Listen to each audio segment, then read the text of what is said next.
Coming to the end of a series is always so heartwarming because there's so much I take back as the host, and there's so much we hope that you take back as our listeners and our viewers. I want to thank all the speakers who took out time and shared their valuable experiences, shared their insights into what university life can be, how it can be improved, and the different skills students should look upon and nurture during university, and how students can approach a life forward. Today, we have someone who is in the academic life himself. He has been a professor with Warwick University, is now into the startup ecosystem, and is ready to share his extensive, enriching knowledge on life after university. Hi, Evangelos. First and foremost, thank you so much for giving in your time today for our series Life After University, and also being willing to share your insights and experiences that you have gathered over all these years. Tell us a bit more about yourself. Our viewers would love to know about your enriching journey so far. Hello, Sivika. Thank you for inviting me to this kind of interview, let's say, or with you with open conversation. It's my pleasure and honor to be here with you. So a little bit about myself. I have been a tutor at Warwick University, which is something we have you have studied at uni. Yeah. So we have something in common there. Mm-hmm. So I've been there for many years. I've graduated from a university in Greece. I did my master's then at Warwick University, and then I continued for a Ph.D. And I've stayed there for some years to deliver some sessions and work as a tutor. And after that, I decided to return back to my country and try to start my own business on what I was actually teaching at the uni, trying to become a little bit more practical, if you wish. Right. So you talked about PhD. Well, I finished my PhD 5 years ago. Right. So tell us more about that. Yeah, I have the title of the doctor. Yeah, it's everything that matters. So it was an interesting experience because I've done, and that's the trick, I think, for a successful PhD, is that you should love what you're doing. Mm-hmm. If you start a PhD just for the sake of doing a PhD, it will be most likely a torture. But if you really love what you're studying, then it will be a very challenging but pleasing experience. So what I have experienced after my master's, and I did my master's on business excellence, right. What I've experienced is that I've seen a lot of resistance of people change. And I had immediately the question, why this resistance is there? What is actually happening from a psychological perspective? Right. It's something that I couldn't answer. And I've approached my supervisor, Paul Roberts, when I was doing my master, and I said, are you interested in this topic? Right. I said, yes, let's go for it. So I've done the PhD on the psychological barriers that may emerge from the individual perspective during the need for change. Right. You mentioned about the psychological barriers that people have in terms of change, which brings me closer to the question in terms of a lot of people consider doing a PhD after their masters, and it is always a very daunting thought for anyone to pursue. So how would you say are the two different? I mean, there are different in many different ways, but according to you, you've had the experience of doing both an MA and then a PhD. How are the two academically different, and how should one be prepared for that according to you? Okay, that's a very good question, isn't it? I think the main difference is the level of independence we have. At masters, like if you have a traditional master's, probably you will go for exams, and more or less you will be told what to study and what to expect. So you have some lectures, you read before the exams, we take the exams. Now I know Warwick and Warwick Manufacturing Group, when I did my master's, following a very different perspective to that. Actually, at Warwick, at WMG, we didn't have any exams. Yeah. It was only papers. So that was a little bit more creative. So there was a little bit of autonomy there, independent thinking. But no matter what, still the master's is there for you. You go there for learning. Now, at the PhD level, yes, you are learning, but you at the same time, you create knowledge, or at least that should be the aim of PhD. Right. So yes, you experience, you engage with the literature, with the experts, then you do your empirical study, and you learn from it. But at the same time, you answer a question that hasn't been answered before. Right. So from that perspective, I think that's the main difference. It's not about being intellectually more advanced or anything like that. It's about being prepared. That's a journey that you as a student will lead. Because actually, after a point, you become more expert, if you wish, or you know more compared to your supervisor. Right. The supervisor is only there to guide, like the big picture, not the specifics of the study. And that's the big challenge you should be aware of. I think also because of the fact that PhD is more towards an independent experience as a study. I mean, MA as well with Warwick, it was very, very different as compared to India. If I take, for example, it was so independent. I mean, if I didn't want to do my assignments until the last minute, I wouldn't do it. Nobody's going to come and tell me do it because there's a submission there. But with PhD, also the studying experience becomes very, very independent, I believe. And you have to really, really hold yourself accountable at every point.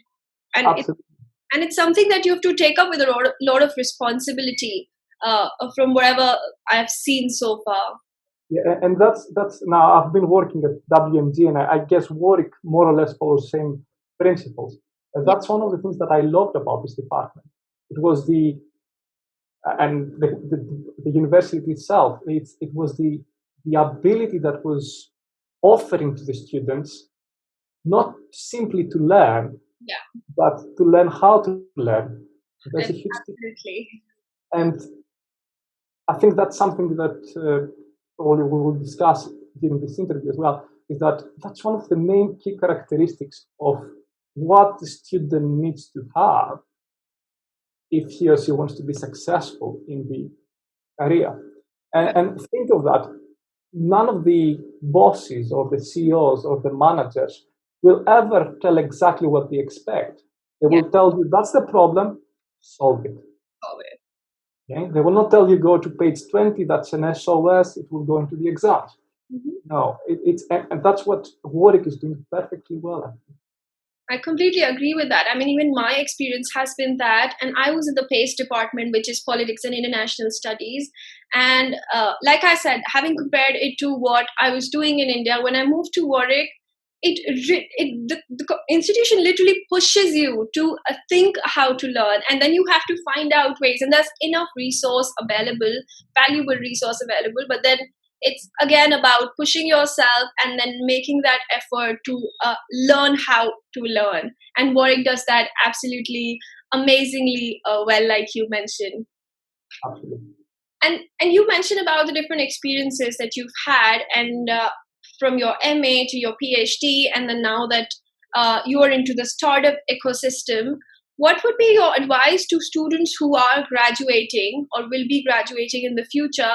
How should they take up their career in terms of what should the approach be? Because careers nowadays there are so many different options, and it can get very, very overwhelming. So what approach would you like students to follow, or would like to let them understand that this is how you can take things forward after university? Now, the students I think they should do what they really want to do. Like the choice and future career they will follow should be something that they really, really, really love. And I always ask this question to students and people who I coach, is like, what will make you happy enough to do for the rest of your life? Now, you won't do it for the rest of your life, probably, or you may be doing it. Nobody knows. But any job you do, any career you follow should make you happy. And another way of thinking about it is like, what will make you jump out of your bed at 7, 6 8 o'clock in the morning and say, yes, I'm going to work. And that's the point. I think that because we spend so much time in our jobs, don't we? And if, let's say, you spend 8 hours there and it's 8 hours of making you miserable, what's the point? What's the point? Absolutely. There's no point. I completely agree there. Follow your dreams. Do something that you really love. There is no bad or good job. Everything is fine as long as that's the right job for the individual. Follows this career.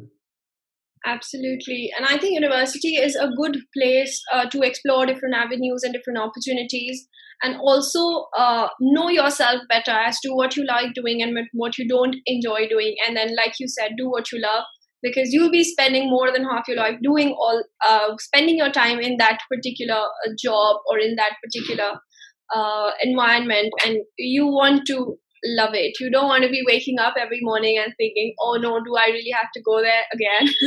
So it's very important. And like people who know me, and if they see this interview, they always ask me, how do you manage to work so many hours? Because I do work lots of hours. Right. And my answer is that I love what I'm doing. I'm like, when I look at my screen on the computer, it's not about making money or not. It doesn't matter really. Of course, you need to make some money because you need to survive and buy stuff and do your trips and all that stuff. Yeah. But the main point is that when I work, I enjoy my life. Right. And when you enjoy your life, time flies. Like I can be 12 hours before, 14 hours in front of my computer, and I say, like, oh my God, I wish I had more time. And that's the beauty of it. That is the beauty of it. When you enjoy what you're doing, you want to be there at it all the time.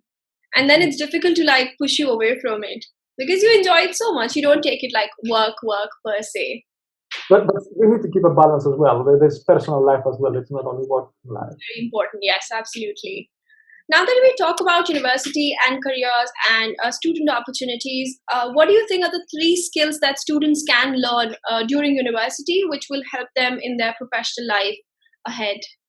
Yeah, that's one of the most interesting questions I think that one may ask, isn't it? Now you need to give 3, and I think the 3 that I would pick is first of all, we need individuals to kind of improve our critical thinking skills. So I think the first quality needed is critical thinking. And I can make a link with what we discussed up to now. We have so many information out there. It's infinite. And it's not about anymore finding the information. If you were to do a PhD 40, 50, 60 years ago, then you would go to a library and find 10 books and then try to search the points that are important. You don't need to do that anymore. You type something on Google, Scholar or the databases, and then have all the information of the world, or if not all, most of it, in front of your computer. So the point now is not about finding the information. It's about being critical about this information. Be able to understand the value of this information, the source of this information. Do you trust it? Why? Why should I trust it? Is it good? There's a logical basis? Is the data convincing? All these questions are important, and that's important even in careers. Is the data that I have from my machinery or my customers or my suppliers good data? How do I analyze it? How do I evaluate the opinions that are in the company, and so on and so on? So critical thinking is an important quality. And second quality I would say is the idea of being autonomous. Autonomy is the idea that you should govern yourself. You should be able to make decisions, not depend on others. Move forward. And I can go on and talk philosophically about autonomy, but the key point there is that there are no limits. There should be no limits to what you can do and in your creativity. And this autonomous thinking, the idea that, I don't want someone to tell me what to do. I can do it myself. I don't expect the boss to give me exact guidance. I work for the company, and all together we move forward. And that goes from the employee and the employer as well. Okay, the leaders should allow people to be autonomous in the company, take initiative, do the best. And that's the second quality. The third quality is a kind of a restriction to the second, I would say, because I've said there are no limits. There are no limits in our imagination, but there should be limits because of the context within which we operate. Right. So autonomy may sound like you are independent. Well, actually, we are not. But we are not dependent either. I like to call it the quality of being interdependent. Right. So yes, you have the freedom to express yourself, to do anything you would like to do, but you also need to consider that your actions affect the others, and your actions are affected by the others. So this kind of social or business or economic context gives the barriers, or you use the limits of your autonomous actions. So to summarize, critical thinking, autonomy, and the idea that we are interdependent should be the three key skills that every individual, I think, should understand and have. Wonderful. I mean, those are three things that students must take into consideration. But just a small thing I'd like to ask: how do you think one can practice these? Now that you mentioned them, would you suggest some way for students to practice it during university, outside of university? That's how do you answer this question now? Like, I think societies in general, and now we can become very philosophical here, should foster these three qualities. Right. I may say, and at the point that the student reaches university, it might be too late for these three qualities. I would say that this should happen in the kindergarten. Yeah. Okay. Right. And I think that we need to make some fundamental changes in the educational system that we have all over the world. So scoring, or even when the kids go to their parents and say, like, if you do that, you will have a gift. Now this creates lack of autonomy, if you think of that, because then the child is not doing something because he or she really wants to do that. Because it's intrinsic, it comes from the inside. It's doing that for the reward. That makes a dependence on the reward. Right. Instead of being from the inside, being something that profoundly I would like to do because I think it's good for the society. So I think this way incentivizing can be not the right way to promote autonomous thinking. I think there is a place for the external reward, but we overemphasize that as a society, from school up to the companies, the way they work. So yes, the educational system should promote the idea, something, be critical. But if it is a social problem, it's the right answer. Yeah. It's a big question, isn't it? And we do tend to give the yes/no answer to the exams. Instead, the types of essays we did in the university were allowing us to, yes, provide an answer based on critical and logical thinking, but they also entertain the possibility that we may come up with different results on the same problem, isn't it? Yeah. So yeah, it's this kind of thinking that I think should be fostered in our educational system. Absolutely. I feel it's not, like you mentioned, it's not something that should come in the university, but it's rather then when it should be fostered further. But this is something that should be started within early on in your education, as soon as you are grown up enough to understand things. And this is something that needs to go on early on as well. So critical thinking, autonomous thinking, and then the third one being interdependence, which is so important in today's time. Without it, it's just nothing. Now that we come to the end of this conversation, wherein we gotten really, really deep into the skills that students and younger ones need to have, what would be your top advice to any graduating student? Your top career advice? Mm-hmm. Well, Yeah, I think the advice top, if it was the single advice I could give, the top advice, like follow your dreams, isn't it? there. Mm-hmm. Follow your dreams and like it's not about it's not about you as an individual. It's about what you offer to the system, to the society, Right. and you should be adding value with your practice, service, or product to the whole system. And we are here to make a better world, aren't we? I completely agree with you. Yes. Follow that logic, do what you like, what you love, and add value to the system. Change the lives of people and make a better world.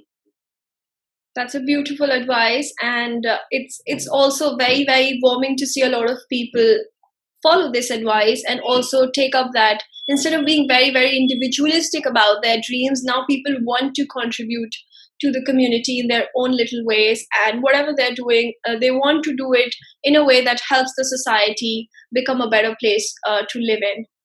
On that note, thank you so much for your time today. Thank you so much for sharing your insights and your experiences with our audience. Thank you once again. Thank you very much for coming here. It was a pleasure. Thank you.